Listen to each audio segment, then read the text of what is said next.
یہ واقعہ موسیٰ علیہ السلام کے بعد پیش آیا۔ بنی اسرائیل کی ایک جماعت جو کہ بحر قلزم کے کنارے ایک شہر میں رہتی تھی۔ یہ لوگ مچھلی کے بہت شوقین تھے، لیکن ان لوگوں کو شکار سے منع کیا گیا تھا۔ یہ لوگ تقریباً 70,000 تھے۔ ان لوگوں کو بہت سے نصیحتیں کی گئی، لیکن یہ لوگ نصیحتیں نہ مانی۔ آخر کار داؤد علیہ السلام نے یہ دعا پڑھی، جو کہ رات کے رات سب کے سب بندر بن گئے۔ ان میں سے جو جوان تھے وہ بندر بن گئے، اور جو بوڑھے تھے وہ سور بنا دیے گئے۔ بسم اللہ الرحمن الرحیم۔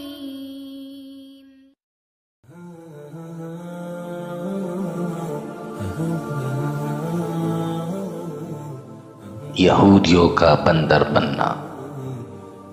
جیسے کہ اسلام میں جمعہ عزت والا ہے، عیسائیوں کے لیے اتوار اور ہندو کے لیے منگل، اسی طرح یہودیوں کے لیے ہفتہ کا دن محترم تھا۔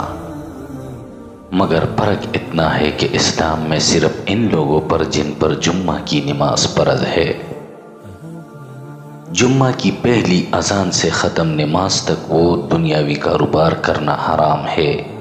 جو نماز میں دخل انداز ہو، عورتیں، بچے، مسافر اور بیمار لوگ اس حکم سے علیحدہ ہے، کیونکہ ان پر جمعہ فرض نہیں ہے۔ لیکن یہودیوں اور عیسائیوں کے ہاں ان سارے دنوں میں دنیاوی کاروبار حرام تھے، اور خاص کر شکار کرنا سخت جرم۔ موسیٰ علیہ السلام کے بعد یہ واقعہ پیش آیا کہ بنی اسرائیل کی ایک جماعت بحر قلزم کے کنارے شہر ایلا میں رہتی تھی، جو مدینہ منورہ اور شام کے درمیان ہے۔ یہ لوگ مچھلی کے بہت شوقین تھے۔ رب کی شان یہ کہ ہر ہفتہ اس دریا میں بے شمار مچھلیاں نمودار ہوتی تھی، یا تو ان کے امتحان کے لیے یا اس مچھلی کی زیارت کے لیے جس کی پیٹ میں حضرت یونس علیہ السلام رہتے تھے۔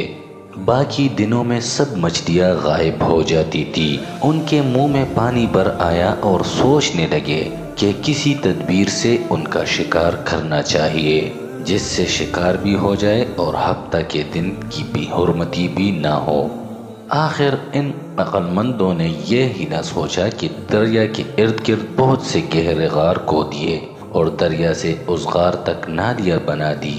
جمعہ کی شام کو ان نالیوں کا منہ کھول دیتے تھے کہ پانی کے ساتھ مچھلیاں ان گڑھوں میں آ جائے، اور اتوار کے دن ان گڑھوں سے پکڑ لیتے تھے اور کہتے تھے کہ ہم ہفتہ کو شکار نہیں کرتے۔ انہوں نے وہ مچھلیاں خوب کھائے اور فروخت کیے، جس سے یہ بڑے مالدار ہو گئے۔ 40 یا 70 سال تک ان کا یہ عمل رہا۔ یہ لوگ کل 70,000 تھے۔ ان کی 3 جماعتیں بن گئی، ایک تو شکار کرنے والوں کی، دوسرے اس سے منع کرنے والوں کی، اور تیسرے خاموش رہنے والوں کی۔ یہ لوگ کل 12,000 تھے۔ باقی سب شکاری۔ جب شکاریوں نے ان کی نصیحت نہ مانی تو انہوں نے اپنے اور ان کے درمیان ایک دیوار بنا کر شہر کے 2 حصے بنا دیے، اور کہا کہ ہم ان کے ساتھ نہ رہیں گے کہ ہم پر عذاب نہ آ جائے۔ یہاں تک کہ داؤد علیہ السلام کا زمانہ آ گیا۔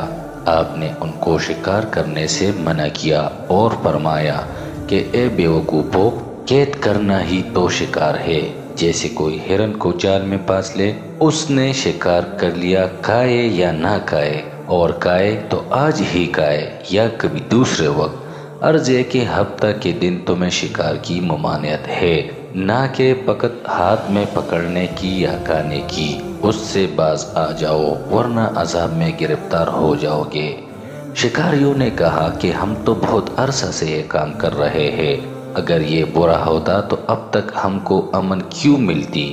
تب داؤد علیہ السلام نے یہ دعا فرمائی، جس سے رب کا غضب آ گیا، اور رات میں یہ سب کے سب بندر بن گئے، یا جوان لوگ بندر اور بوڑھے لوگ سور بنا دیے گئے۔ ان کے عقل و حواس تو باقی رہے، مگر ان کی قوت گویائی جاتی رہی اور جسموں سے سخت بدبو نکلنے لگی۔ صبح کے وقت اس محلے کہ لوگوں نے دیکھا کہ نہ تو اس محلہ سے کوئی آدمی آتا ہے اور نہ کوئی آواز، نہ کوئی دعا وغیرہ نکلتا ہے، تو یہ دیواروں پر چڑھ کر ان کے گھروں میں داخل ہو گئے۔ وہ بندر ان کو دیکھ کر ان کی طرف دوڑے اور ان کے قدموں سے لپٹنے لگے اور ان کے کپڑے سونگھتے اور روتے تھے۔ ان لوگوں نے کہا کہ کیا ہم نے تمہیں شکار کرنے سے منع کیا تھا؟ وہ بندر سر ہلاتے اور آنسو ان کے رخساروں پر بہتے تھے۔ اس حال پر ان کے 3 روز گزرے اور سب ہلاک کر دیے گئے، نہ کوئی باقی بچا اور نہ ان کی نسل چلی۔ لوگوں میں یہ مشہور ہے کہ موجودہ بندر انہی کے نسل میں سے ہے، لیکن یہ غلط ہے۔ ان سے پہلے بندر تھے اور یہ موجودہ بندر ان سے پہلے بندروں کی اولاد میں سے ہی ہے، کیونکہ صحیح روایت میں ہے کہ کوئی مسح شدہ قوم 3 دن سے زیادہ نہیں جیتی، نہ کھاتی ہے، نہ پیتی ہے اور نہ ہی اس کی نسل چلتی ہے۔